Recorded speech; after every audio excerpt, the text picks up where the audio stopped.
The number of new people going into the hospital per day is also down, but we still have 1,600 new COVID cases yesterday.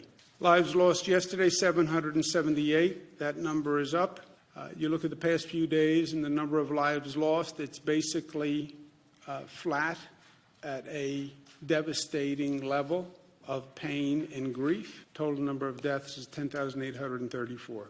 What's happening with the testing companies is the same thing that happened with medical equipment, PPE and ventilators. There are just a handful of companies that produce the private tests. And they're all private tests, by the way. A handful of companies that do it, and now every state is going to those companies to buy the tests. I've spoken to the head of the several companies myself, and they have a limited production, and now they have to allocate it to 50 states. And we're again in a bidding war competition with other states. FEMA should have, in my opinion, done all the purchasing of the medical equipment, and they should have allocated it. Why am I now competing for private testing capacity and private testing machines with Illinois and California? Because you have different bids and different promises from companies to different governments all across the country.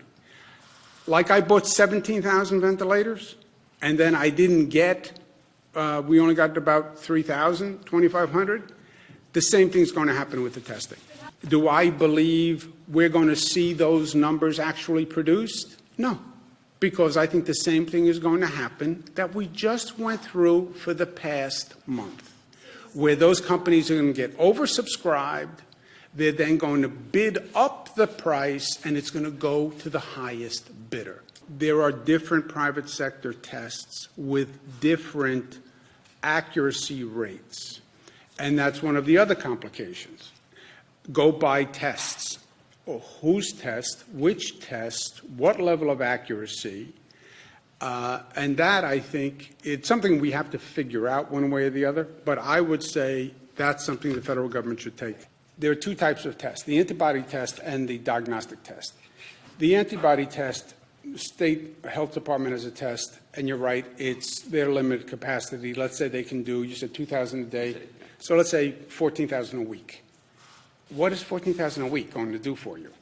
And by the way, the whole what can the antibody population really be? That diagnostic test is going to be key. And now, think of the volume on that diagnostic test. We're 19 million people. How many diagnostic tests do you want to buy for 19 million people? Look at the need. And I'm telling you, you literally have a handful of private sector companies that do this now. Well, how do you scale that up? I don't know. How did you get a rocket ship 220,000 miles back from the moon 50 years ago? But if you could figure that out, you can figure this out.